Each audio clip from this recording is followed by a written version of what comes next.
Ce qu'on va voir dans cette séquence est extrêmement important pour ta compréhension du monde.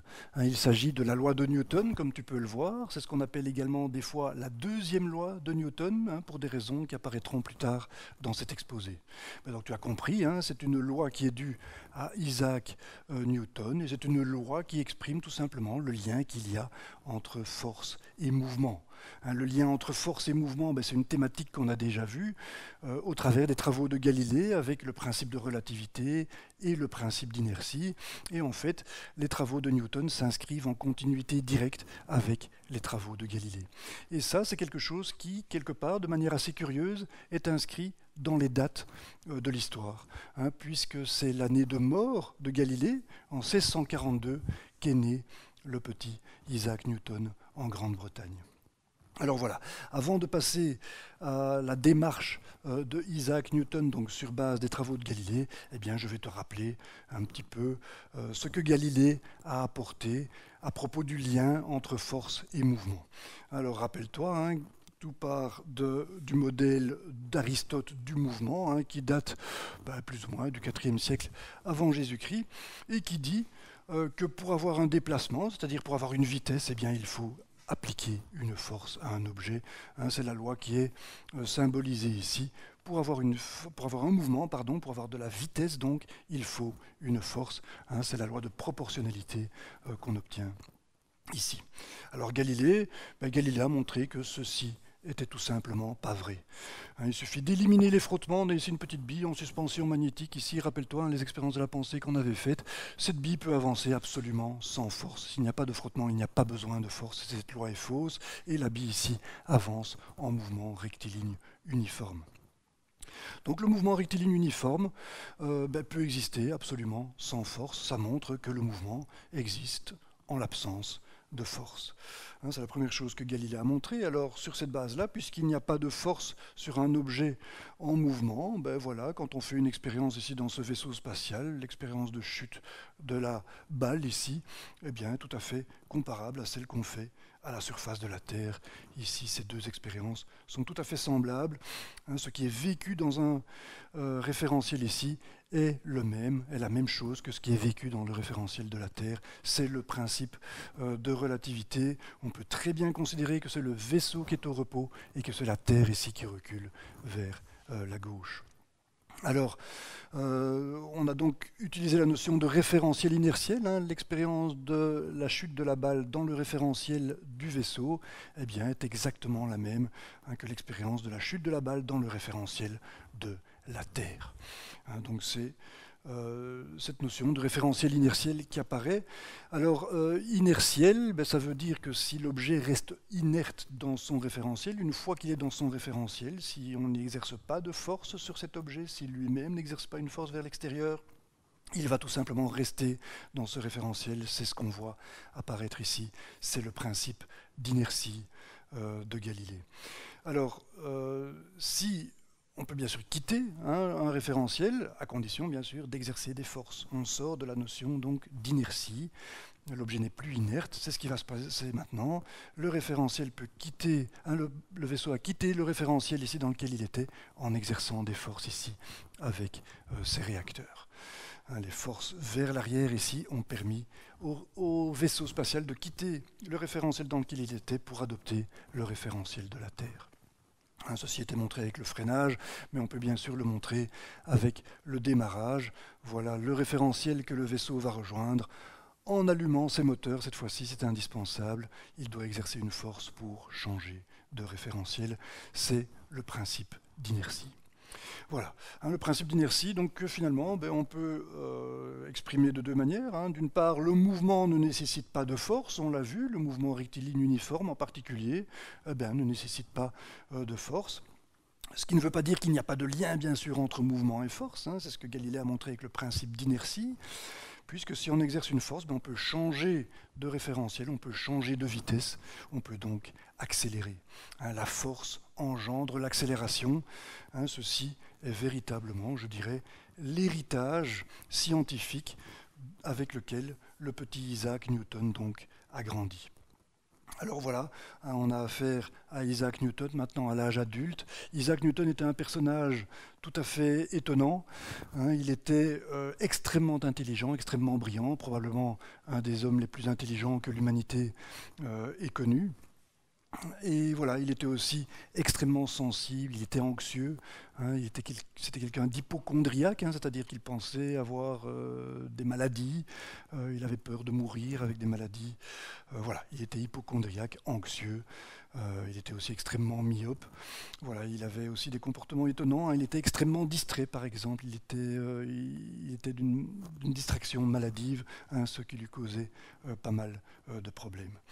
Mais voilà, puisqu'il s'agissait d'un génie, eh bien, il s'est basé sur les travaux de Galilée ici pour obtenir en fait un modèle du lien qu'il y a entre force et mouvement. Et avec ce que Galilée avait déjà formulé ici, en fait, la démarche de Newton n'a pas été réellement très compliquée, comme tu vas le voir. J'espère que tu vas pouvoir la comprendre. Certains aspects de cette démarche ne sont pas faciles, hein, mais je vais commencer les choses très simplement. Hein, je vais commencer ici par considérer un chariot dans une situation tout à fait idéale, hein, c'est-à-dire que je vais supprimer les frottements. On va supposer que les roues ici sont parfaites, hein, que la ligne de chemin de fer sur laquelle ce chariot se trouve est parfaitement droite ici. On va éliminer les frottements de l'air, on va se mettre dans des conditions idéales, hein, les conditions idéales qui sont propres à l'expérience de la pensée. Ce que je te propose ici, c'est une expérience de la pensée. Imagine qu'on a ici un petit chariot qui peut se déplacer en l'absence totale de frottement sur cette ligne de chemin de fer, ici sur ces rails. Voilà. Alors, ce chariot, je vais tout simplement le mettre en mouvement en exerçant une force, hein. Je vais me placer ici, je vais exercer une force, et je vais exercer cette force seulement pendant un certain temps. Un temps que je vais faire apparaître ici, hein, sous forme de delta t. Alors delta t, c'est un intervalle de temps que je vais considérer comme assez court, je vais le prendre comme étant égal à 1 seconde. Hein, donc je vais pousser pendant 1 seconde sur ce chariot. Puisque je vais pousser ce chariot, il va subir une force. Alors comme Galilée l'a montré, selon le principe d'inertie, quand on exerce une force, il va changer de référentiel, il va adopter un référentiel qui sera en mouvement.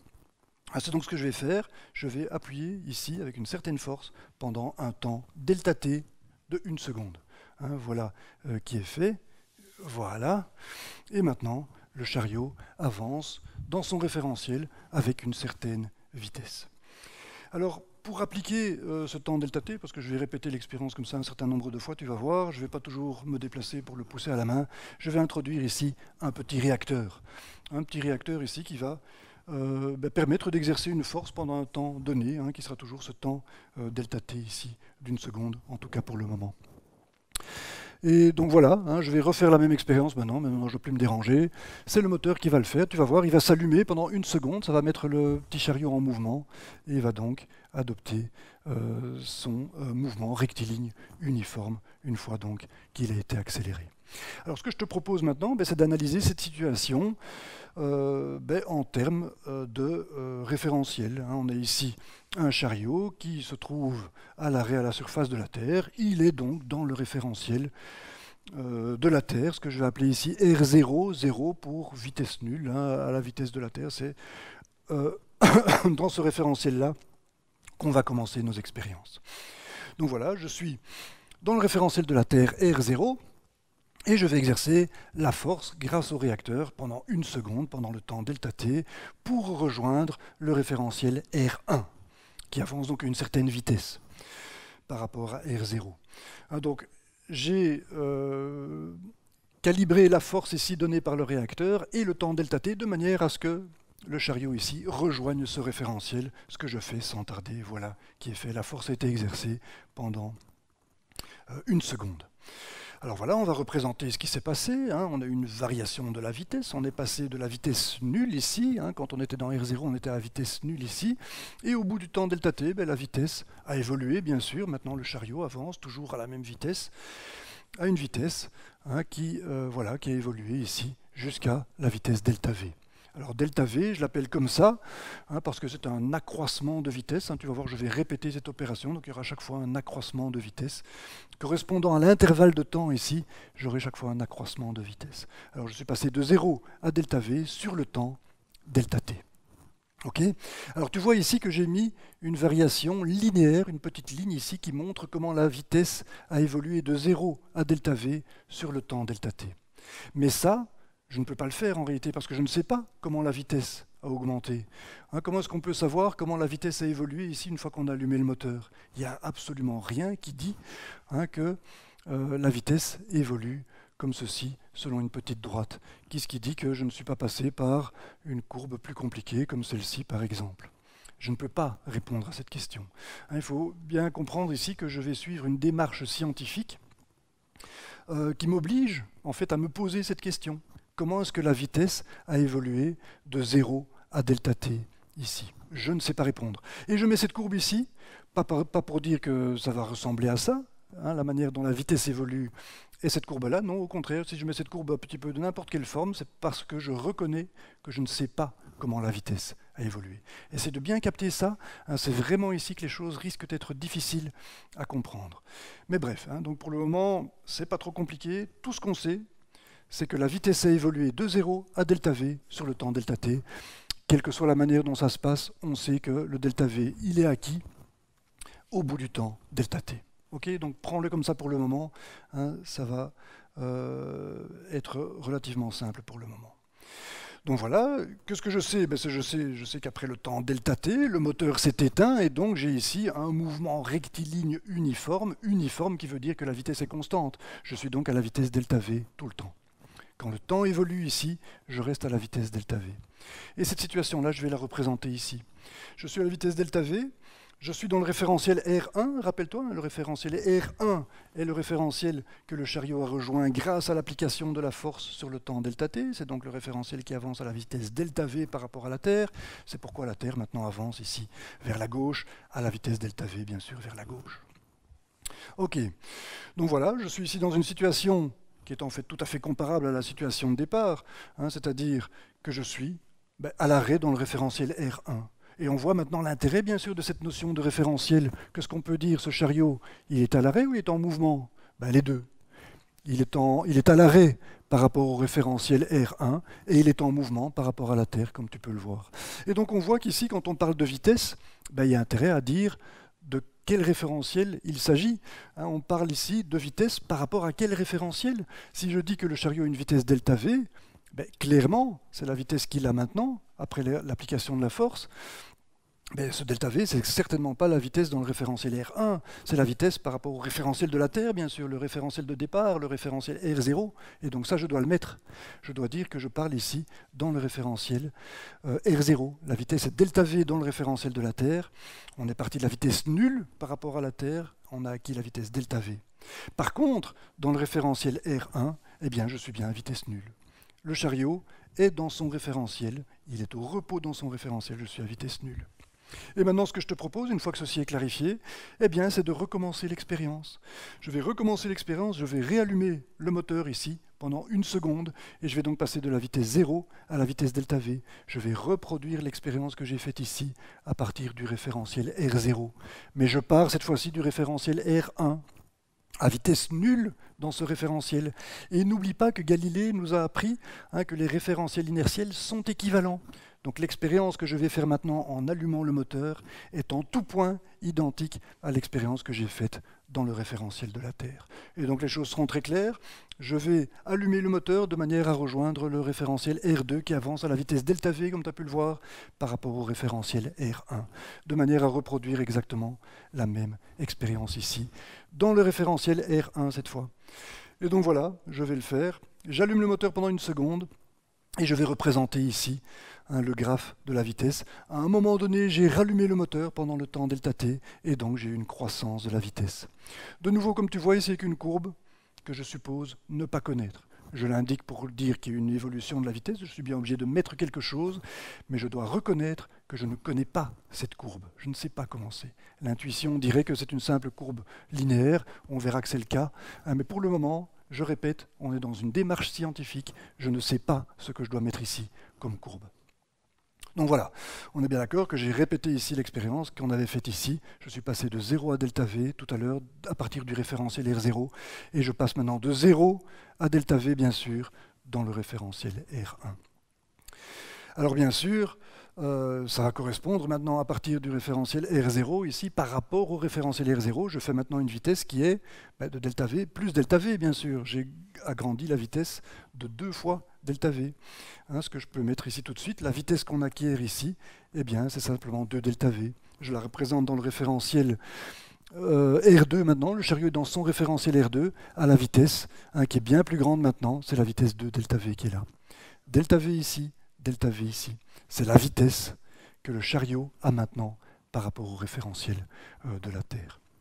Alors bien sûr, dans son référentiel à lui, le chariot, il a une vitesse nulle, forcément, et je pourrais comme ça recommencer l'expérience, hein, je pourrais réallumer le moteur pour qu'il aille rejoindre le référentiel R3 qui se déplace à vitesse delta V par rapport au référentiel R2, ce que je fais sans tarder, tu as compris, hein, pas besoin d'aller dans les détails ici. À partir d'un certain moment, j'ai rallumé le moteur à nouveau pour faire croître la vitesse jusqu'à cette fois-ci 3 delta V par rapport au référentiel de la Terre. Et voilà. Et tu vois que si on continue comme ça, hein, si on pousse de manière intermittente un objet, on finit par lui donner chaque fois une vitesse et on voit que la vitesse évolue de manière continue comme ceci. Voilà. Donc, hein, tout ça, on l'a fait donc sur base, hein, essayez de bien prendre conscience de ça, on l'a fait ici sur base de ce que nous a raconté Galilée. À chaque fois, on a changé de référentiel, on est parti du référentiel R0, on a fait une expérience. On est parti du référentiel R1, on a répété l'expérience. On est parti du référentiel R2, on a refait l'expérience. Et on peut refaire ça comme ça. Et on voit que la vitesse ne cesse forcément de croître par rapport au référentiel de la Terre. Voilà, alors ce que je te propose maintenant, c'est d'appliquer la force de manière constante.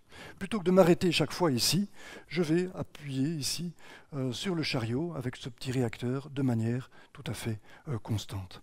Alors ça revient tout simplement à supprimer les intervalles ici pendant lesquels j'avais un MRU, un mouvement rectiligne uniforme. Hein, donc voilà, ça ne change pas grand-chose par rapport à avant. Hein. J'ai juste supprimé ces intervalles de temps ici pendant lesquels le moteur était éteint. Et donc voilà, tu peux bien imaginer que si je fais ça, cette partie ici n'a pas lieu. Hein. Si je n'éteins jamais le moteur, je vais récupérer tout simplement, directement, en continuité. L'augmentation de la vitesse ici sera directement suivie de l'augmentation de la vitesse là, sera directement suivie de celle-ci. Hein, je vais donc commencer par supprimer celui-ci, voilà, et puis cet intervalle-là, je le supprime. Voilà donc ce qui se passerait si on a un moteur qui pousse en continu ici le chariot. Hein, ce qu'on voit apparaître ici, c'est que la vitesse va croître de manière régulière. Alors régulière, on voit que non. Hein, si on regarde ici ce qui se passe de 0 à delta t, on voit que la courbe que je ne connaissais pas, hein, que je ne suis toujours pas supposé connaître d'ailleurs, je l'ai représentée ici, mais je ne sais pas en réalité quelle forme elle a, je vois que j'ai une accélération qui est lente ici au départ et puis qui est plus grande ici après. Voilà, et on voit comme ça qu'on aurait des petites variations de la manière dont la vitesse augmente. Voilà, on sent bien qu'intuitivement, ce n'est pas du tout logique. On sait bien que si le moteur pousse en continu ici avec une force constante, on ne s'attend pas à avoir des variations comme ça. Et on sait bien que ce qu'on va trouver ici, c'est tout simplement une évolution purement linéaire. On va avoir une droite. Mais je répète, on est dans une démarche scientifique, il n'y a rien qui nous permet de dire ça a priori. Il faut faire une démarche, je dirais, mathématique pour y arriver. C'est ce que je te propose maintenant. Donc voilà, on se retrouve donc avec ceci. On sent bien qu'intuitivement, ce n'est pas logique d'avoir ces petites vagues ici dans l'évolution de la vitesse. Et donc on se dit, pourquoi est-ce que je ne ferai pas l'expérience maintenant en poussant avec la force F ici, mais non pas sur un temps delta t, mais sur la moitié de ce temps. Hein, c'est ce que je propose ici. Je propose par exemple de pousser ici avec une demi-seconde de durée. C'est la signification du petit delta t ici. Ok, donc je peux faire exactement la même chose. Essayez de bien me comprendre ici. Hein, c'est ici que les choses sont difficiles. Voilà, ici je t'ai proposé de pousser pendant 1 seconde le chariot. Mais je peux très bien refaire toute la même démarche en poussant seulement une demi-seconde à chaque fois. Hein, c'est ce que j'appelle ici le temps petit delta t. Alors voilà, je vais passer le temps petit delta t, la vitesse aura grandi de nouveau selon une évolution que je ne connais pas. Et donc je répète cette courbe ici avec des formes quelconques, mais je la répète ici cette fois-ci tous les petits delta t, exactement comme ici je l'avais tous les grands delta t. Et donc voilà la courbe que j'obtiendrais si j'avais pris comme base les petits delta t. Et donc ceci m'indique que de 0 à grand delta t, la vitesse n'évolue pas avec une seule courbe en S comme ceci, mais avec 2 courbes en S. Si je m'écoutais ici, ben voilà, j'ai la réponse pour ceci, en tout cas partiellement. Je peux dire que cette courbe-ci, ben effectivement, ce n'était pas la bonne. En réalité, ce que j'ai de 0 à delta t, c'est l'évolution ici avec 2 petites bosses. Ce que j'écris donc tout de suite ici. OK. Et puis on peut continuer comme ça le raisonnement. Je peux dire, ben, si j'avais pris des delta t encore plus petits, par exemple 4 fois plus petits que le temps grand delta t, ici, eh bien j'aurais ici une évolution de 0 à petit delta t qui se ferait selon une courbe que je ne connais pas, c'est chaque fois l'idée, la démarche scientifique, je ne suis pas sûr de savoir comment la vitesse évolue de 0 à petit delta t, donc j'écris une courbe, je dessine une courbe de forme quelconque, mais je sais qu'elle se répète à la suite l'une de l'autre, comme ça, à chaque temps petit delta t. Et donc je sais que la courbe entre 0 et grand delta t, ce serait une suite de 4 petites courbes quelconques. Voilà, je la représente ici. Et tu as compris, tu sais que maintenant, on peut refaire l'expérience en disant que delta t tend vers 0. Je peux très bien prendre un temps tout petit, je pousse chaque fois par petit temps extrêmement petit le chariot. Et la vitesse va évoluer maintenant par des toutes petites courbes dont je ne connais pas la forme, mais comme elles sont arbitrairement petites, eh bien je ne les vois plus. Je vois que la vitesse évolue de manière tout simplement linéaire. Voilà, donc ceci, si tu l'as compris, tant mieux. Si tu n'as pas compris, je t'invite à éventuellement me réécouter. Mais si tu as compris ça, franchement chapeau, parce que tu viens de comprendre les bases de ce qu'on appelle le calcul différentiel. Alors le calcul différentiel, c'est l'outil mathématique que Newton a introduit pour résoudre les problèmes qu'il rencontrait pour décrire le monde, notamment ici pour formuler sa loi du mouvement qu'on va découvrir dans quelques minutes. Donc voilà. En faisant ce raisonnement, donc en prenant des temps delta t à chaque fois plus petits et arbitrairement petits, c'est bien la signification de cette flèche ici, c'est delta t tend vers 0, eh bien on arrive à montrer, même si on ne connaît pas comment la vitesse évolue sur un petit intervalle de temps, ça n'a aucune importance, cet intervalle de temps a diminué vers 0, et je vois que la vitesse évolue de proche en proche de manière tout à fait régulière. Et c'est donc ce que je vais dessiner ici. J'ai une droite ici parfaite, qui traduit l'évolution de la vitesse au cours du temps quand une force constante est exercée sur un objet. Et c'est bien ça qui correspond à l'intuition, bien sûr. Tout à l'heure, on était embêté ici avec les vagues qu'on avait le long de cette courbe. On se doute bien que si on pousse de manière uniforme, eh bien, on aura bien une évolution linéaire de la vitesse. Voilà, c'est sur cette base-là qu'on va continuer. Et bien sûr, maintenant ça devient relativement simple. Je sais bien que cette droite ici, elle exprime l'évolution de la vitesse au cours du temps. Je sais bien que si je pousse plus fort, la vitesse va évoluer plus vite, tout simplement. Et la vitesse ici, la variation de vitesse, je vais peut-être décrire les choses comme ceci maintenant. La variation de vitesse que j'ai ici sur le temps delta t, le temps grand delta t qui est ici, ça va te donner forcément la pente de cette courbe. La pente de cette courbe, plus le delta v serait grand ici pour un delta t donné, plus la pente serait grande. C'est ce qui va apparaître bien sûr si on pousse plus fort. D'accord, donc on voit que la pente ici, on a intérêt à la caractériser, puisqu'elle va représenter quelque part l'effet de la force. Et donc voilà, c'est ce que je fais tout de suite. Je vais introduire la lettre A pour accélération, comme étant tout simplement le rapport entre delta V et delta T. Ce rapport, comme je te le disais tout de suite, c'est la pente. Plus delta V est grand, plus la pente sera forcément grande ici, et le rapport de delta V sur delta T sera grand. Et on voit donc que ce A ici, l'accélération, représente bien la pente, c'est ce que je mets symboliquement avec la flèche ici, plus A est grand ici, plus l'angle que fait cette droite avec l'horizontale est grand. Ok, alors donc ça c'est ce qu'on va appeler l'accélération. On voit donc le delta V sur delta T. Alors il faut bien comprendre dans cette formule que le delta V qui est à prendre ici, c'est l'accroissement de vitesse divisé, le delta T à prendre ici, c'est le temps mis pour obtenir cet accroissement. Donc l'accélération, c'est l'accroissement de vitesse divisé par l'intervalle de temps nécessaire pour obtenir cet accroissement de vitesse. J'insiste ici sur le fait que le delta V est toujours en lien avec le delta T. On ne prend pas n'importe quelle variation de vitesse. On prend la variation de vitesse qui a eu lieu sur le temps delta T. Et pour que ceci soit bien clair, je vais prendre ici un autre intervalle de temps. Je vais prendre l'intervalle de temps de 0 à 2 delta T. C'est ce qui est écrit ici. Eh bien, sur l'intervalle de temps de 0 à 2 delta t, la vitesse, elle a augmenté de 0 à 2 delta v. C'est ce qui est représenté ici. Et on voit bien que les deux se simplifient de manière à ce que le rapport de l'accroissement de vitesse sur l'intervalle de temps nécessaire pour avoir cet accroissement de vitesse vaut bien A. C'est bien la même grandeur qu'ici. C'est bien ce qu'on va appeler l'accélération. Ceci est important, l'accélération est tout simplement représentée par la pente de cette droite, et puisque c'est une droite, cette pente est la même partout. Voilà. Une fois que ceci est clair, on peut y aller. Les unités de l'accélération, c'est forcément des mètres par seconde, c'est les unités de la vitesse, divisées par des secondes, comme tu le vois ici. Alors si tu te rappelles les règles de fraction ici, j'ai bien une fraction divisée ici par quelque chose, on sait que les secondes vont se multiplier ici au dénominateur, et je vais retrouver donc des secondes au carré, des mètres par seconde au carré. Ceci sont les unités de l'accélération. Voilà. Comme je le disais tout à l'heure, si la force est plus grande, l'accélération sera tout simplement plus grande. L'accroissement de la vitesse sera plus grand. Pour le même temps delta t, j'aurai un accroissement de vitesse qui sera plus grand. Et A sera donc bien plus grand, puisque delta v est plus grand et delta t est resté le même. De même, si je pousse moins fort, je m'attends bien sûr à ce que l'objet accélère moins fort. Et donc j'ai une pente ici qui sera réduite, bien sûr, puisque le delta v est petit, toujours. Pour le même delta t, le rapport sera donc bien plus petit. Et voilà.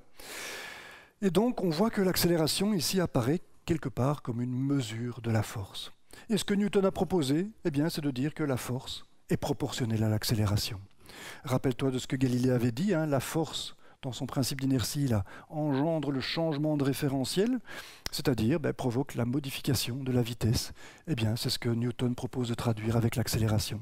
La modification de la vitesse, c'est l'accélération. Et ce que Newton propose, c'est cette relation de proportionnalité. L'accélération est proportionnelle à la force. Plus la force est grande, plus le rapport delta v sur delta t est grand. Voilà. Alors, pour bien comprendre ce que Newton propose ici, il faut se replacer dans le contexte de l'époque. Et pour ça, je représente ici ce qu'on appelle un dynamomètre.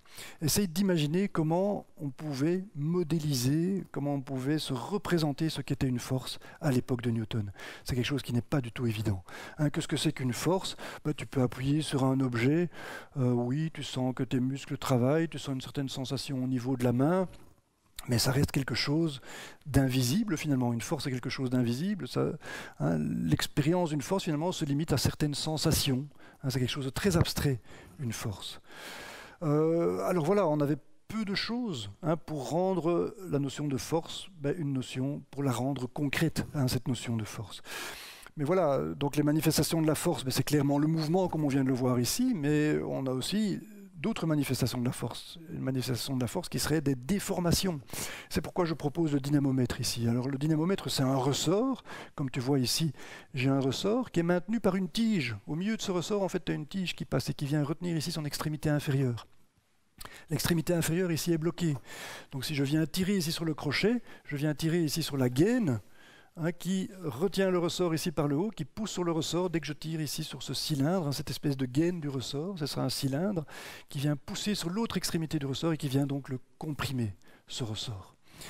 Donc c'est juste quelque chose qui te montre que les forces se manifestent par des compressions d'objets comme un ressort.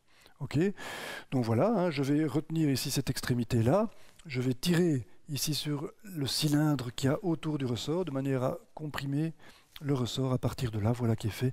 Dès que je place un poids ici dans le champ gravitationnel, j'ai une force qui est exercée et le ressort se comprime ici d'une certaine longueur. Le ressort est plus court maintenant de la longueur ici dont le cylindre ici est descendu. Voilà, tout ça pour te dire que les forces, à l'époque, elles étaient essentiellement envisagées sous cet angle. Une force occasionne des déformations, notamment d'un ressort, et cette déformation ici est mesurée sous forme d'une distance, une longueur de compression du ressort. Delta L. Voilà, et donc on pouvait calibrer ceci, bien sûr. On avait donc une mesure de la force à partir de la mesure de delta L. Par exemple, si j'ai 1 cm d'élongation en mettant un poids de 0,5 kg ici, je sais que quand le ressort se comprime de 1 cm, j'ai une force qui correspond au poids de 1 demi-kilo dans le champ gravitationnel terrestre. Et donc, ceci pouvait être utilisé pour mesurer des forces. Par exemple, pour mesurer ici la force du petit réacteur, eh bien, je peux disposer d'un dynamomètre comme ceci, pour mesurer donc la force qu'il exerce. Voilà, quand je vais allumer le réacteur, ici, eh bien, le ressort va se comprimer tout simplement d'une certaine distance qui me permet de calculer la force. Par exemple, si je mesure ici 2 cm, eh bien, je sais que j'aurai 2 fois 0,5, c'est-à-dire que j'ai l'équivalent de la force de 1 kg dans le champ gravitationnel terrestre. Alors tu essaies de bien te rendre compte ici que cette manière de définir la force, elle n'est pas très rigoureuse. Notamment, elle va dépendre, on va calibrer ici ce dispositif avec des poids. Je veux dire que 0,5 kg correspond à 1 cm, que 1 kg correspond à 2 cm. Au bout d'un moment, le ressort va être complètement comprimé, donc cette loi de linéarité, de proportionnalité entre le poids et l'élongation ne sera même plus valable. Aussi, si tu vas sur la Lune et que tu fais l'expérience, le poids de 0,5 kg ici, il n'exercera plus du tout la même force. La masse de 0,5 kg n'aura plus le même poids, tout simplement. Donc voilà, on est loin ici d'avoir quelque chose d'universel pour décrire la notion de force. C'est vraiment ça qu'il faut essayer de comprendre. Ce que Newton propose ici, c'est quelque chose qui va le conduire à une définition de la force qui est bien plus pure, bien plus rigoureuse. Il va lier la force à l'accélération que cette force engendre sur un objet. Et ça, c'est tout à fait universel. Ça sera valable, qu'on soit à la surface de la Terre ou à la surface de la Lune. On aura quelque chose qui permet de caractériser les forces de manière tout à fait scientifique et rigoureuse. C'est bien ce point de vue-là qu'il faut comprendre. Et donc voilà, c'est le point de vue qu'on va prendre. La force est mesurée quelque part au travers de l'accélération. Et ça, on peut l'expérimenter très bien. Quand on a une force donnée, on a une accélération donnée.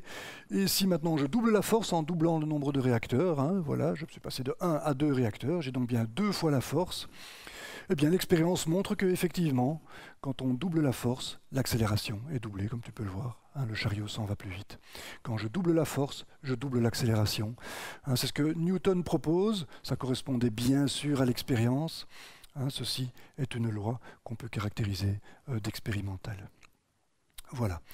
Alors, je vais donc partir sur cette base-là et on va maintenant se poser la question de savoir ce qu'il faut mettre comme coefficient de proportionnalité ici. Et pour ça, je te propose de réfléchir un petit peu à propos de la masse. Comme tu vois ici, je représente le chariot en vue du haut. Tu comprendras dans 2 secondes pourquoi je le représente en vue du haut. Je mets sa masse ici, la force qui subit cette masse, qui va engendrer donc une certaine accélération. Alors, intuitivement, tu peux bien te rendre compte que la masse va jouer un rôle. Si ici tu as un objet très très lourd, pour le déplacer, il te faudrait une plus grande force. Donc tu sais que c'est la force et la masse qui vont conditionner l'accélération. Maintenant voilà, maintenant que tu sais ça, tu fais l'expérience, tu allumes le moteur de manière continue et tu vois que l'accélération a lieu, tu obtiens une certaine accélération. Maintenant, je vais dédoubler l'expérience. Exactement la même, mais répétée ici 2 fois. Ok, je vais allumer le moteur et je vais donc avoir exactement la même chose. Les chariots vont partir exactement avec la même accélération puisque c'est la même expérience, tout simplement. Alors pourquoi est-ce que je fais ça? Eh bien tout simplement pour te proposer maintenant de faire la même expérience mais en liant les 2 chariots les uns aux autres. Ceci sont des plaques que je viens ici visser sur les 2 chariots à la fois. Pourquoi est-ce que je fais ça? Pour te dire que maintenant j'ai un objet qui a une masse de 2 fois m. Je suis avec une masse 2m maintenant. Et je vois que j'ai une force 2F. Bien sûr, j'ai toujours 2 réacteurs. Et je vois bien sûr que, je sais que le fait d'avoir lié les chariots ne change absolument rien. Donc je sais que ce système va toujours accélérer à l'accélération A que j'avais pour le chariot seul qui subit la force F. C'est évident. Et donc voilà, je sais que quand j'ai 2F avec 2M, eh bien j'ai la même accélération. Que ces chariots soient liés ou non, mais ils auront forcément la même accélération, voilà, dans les 2 cas. Et donc je me retrouve bien ici avec l'accélération A. On fait l'expérience, voilà, que les chariots soient liés ou non, ce sera exactement la même chose que tout à l'heure. Et ceci montre que plus la masse est grande, plus la force est grande pour avoir une accélération donnée. Et ça, ça indique simplement quel sera le coefficient de proportionnalité. Je sais que la masse va rentrer ici dans la règle de proportionnalité. Si je tiens compte de la masse, force est de reconnaître que la masse doit rentrer ici en produit de A. On a vu que l'accélération est en lien de proportionnalité avec la force, mais la masse aussi. Si on double la masse, pour avoir la même accélération, je dois doubler la force. C'est ce que cette petite expérience de la pensée ici vient de nous montrer. Et donc voilà, et ceci va dépendre, en fait, enfin ne dépend pas justement de ce qu'on va mettre dans ce chariot. Hein, c'est ce que l'expérience montre, que je mette ici 1 kg de plume ou 1 kg de plomb. Hein, du moment que la masse m'est atteinte, j'aurai l'accélération qui sera la même donc, sur des plumes ou du plomb. Hein. Donc voilà, tout ça pour dire qu'il n'y a pas d'autres paramètres à mettre dans le système. C'est juste la masse qui compte, la force et la masse qui comptent pour déterminer l'accélération. Et donc, je sais que cette loi-là, je peux l'arrêter là. Je n'ai pas besoin d'autres coefficients de proportionnalité. Je peux dire que la force, c'est la masse fois l'accélération.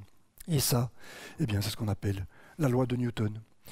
On appelle ça la loi de Newton, c'est la loi du mouvement de Newton. C'est la loi qui lie donc la force et le mouvement. Et comme tu vois, les choses ont évolué depuis l'Antiquité, avec Aristote, qui disait, lui, plutôt que la force était proportionnelle à la vitesse. Ce n'est pas vrai, c'est l'accélération qui est proportionnelle à la force, et non la vitesse. Voilà, alors c'est ce qu'on appelle également la deuxième loi de Newton, parce qu'on parle de la première loi de Newton. En réalité, la première loi de Newton, c'est le principe d'inertie et de relativité de Galilée. Voilà, donc on parle de première loi de Newton, un petit peu comme si on attribuait le principe de relativité et d'inertie à Newton. En réalité, c'est pas vrai. C'est juste parce que Newton a retravaillé, a réexprimé les choses peut-être un peu plus clairement. Voilà, qu'on finit par lui attribuer cette première loi, donc qui est le principe d'inertie. Voilà. On va donc continuer maintenant. Qu'est-ce qu'on peut voir avec ceci? C'est qu'on voit que les unités de la force, si on lit ça, c'est bien des kilos fois des mètres par seconde au carré, les unités de l'accélération. Et donc on va un petit peu analyser ça. Qu'est-ce que ça veut dire une force d'une unité dans ces unités-là? On va obtenir ici une force de 1 quand on va prendre 1 kg et 1 mètre par seconde au carré. Tu es d'accord? Si tu prends une masse de 1 kg, qui va accélérer à 1 mètre par seconde au carré, voilà, tu vois que 1 kg va être accéléré à 1 mètre par seconde au carré grâce à une force de 1. 1 égale à 1 fois 1. Okay, donc c'est tout simple, ça montre que la force de 1 km par seconde au carré, c'est la force qui engendre une accélération de 1 mètre par seconde au carré sur une masse de 1 kg. On peut très bien changer les rapports ici, j'aurais pu très bien prendre un demi-kilo et à ce moment-là on met un 2 ici de manière à retrouver le 1 qui est là. Donc on peut dire que la force d'une unité, c'est-à-dire de 1 km par seconde au carré, c'est la force qui permet d'accélérer à 2 mètres par seconde au carré une masse d'un demi-kilo. Tu comprends donc plus ou moins. Et cette unité, en fait, on va l'appeler grand N, N pour Newton bien sûr. Le Newton, ce sera l'unité de force.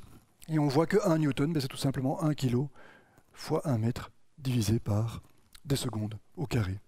Alors n, on l'écrit ici, le newton, on l'écrit avec un petit n, pour faire la différence avec le nom de Newton.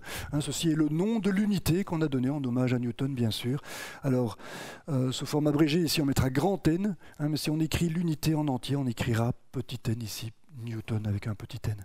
1 newton est donc la force qui engendre une accélération de 1 mètre par seconde au carré si elle est appliquée à une masse d'1 kg. Voilà, l'accélération de 1 mètre par seconde au carré qui est engendrée donc par 1 newton. Alors fais attention, ne confonds surtout pas le newton avec le kilo. Il faut bien faire la différence.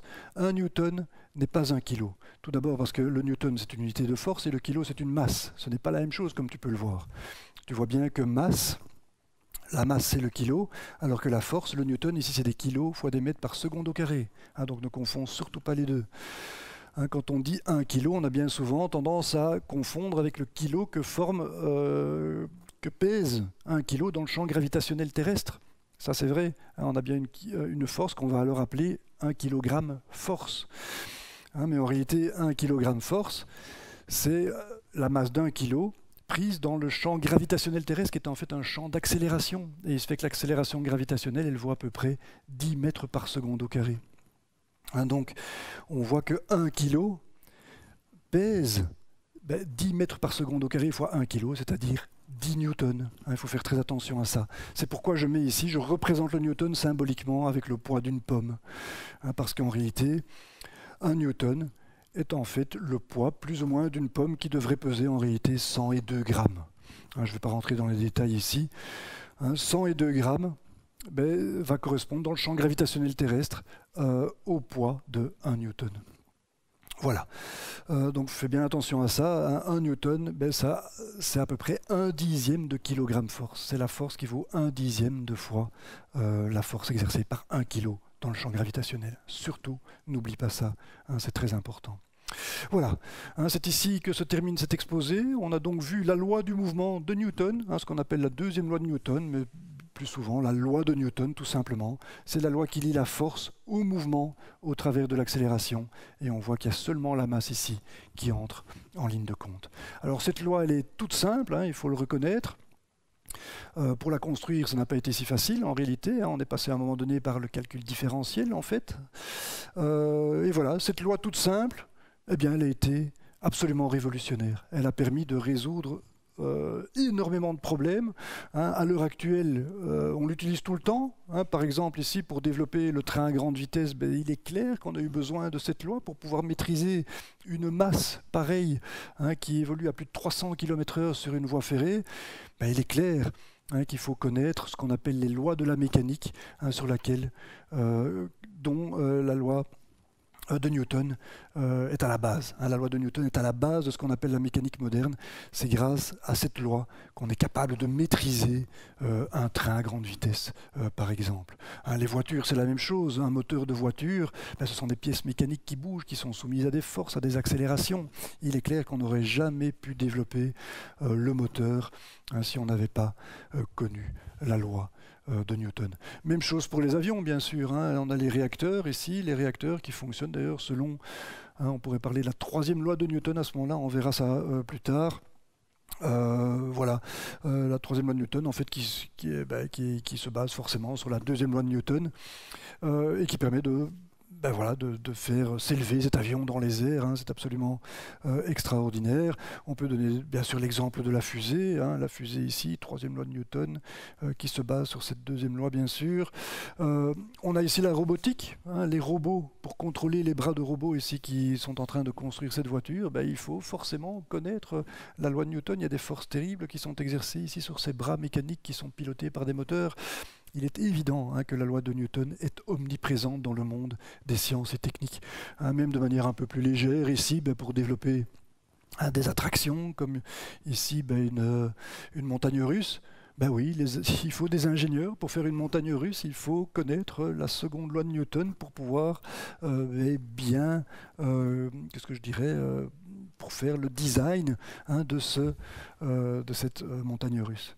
Voilà, alors à un niveau plus fondamental ici, la loi de Newton, elle est même utilisée pour encore étudier les particules élémentaires.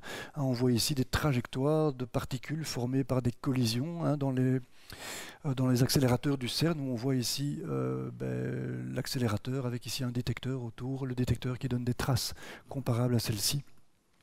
Les particules ont des trajectoires bien particulières ici qui sont décrites en fait à partir de la loi de Newton d'une certaine manière.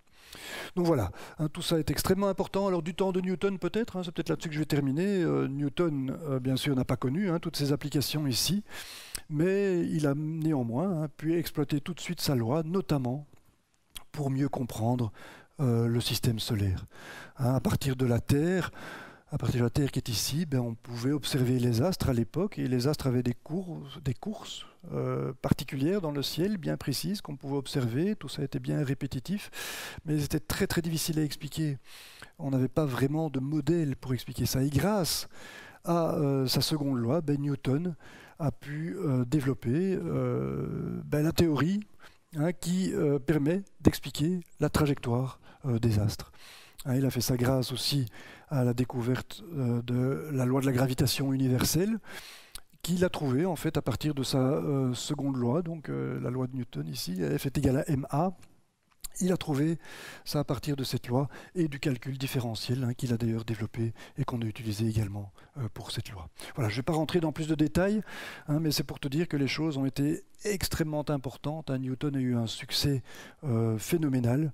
Il a eu une reconnaissance extraordinaire du monde scientifique de l'époque parce qu'il a permis d'expliquer des choses qui jusque-là étaient tout à fait inexplicables. Voilà. Il a bien sûr été à la base aussi de la révolution industrielle du XVIIIe siècle. La fin du XVIIIe siècle a connu le développement des machines à vapeur notamment. Ici, c'est représenté par une locomotive de l'époque. Et c'est clairement la loi de Newton qui a permis de maîtriser les pièces mécaniques qui sont mises en œuvre dans ce genre de dispositif. Voilà, c'est ici que je vais m'arrêter. Merci pour ton attention et à très bientôt.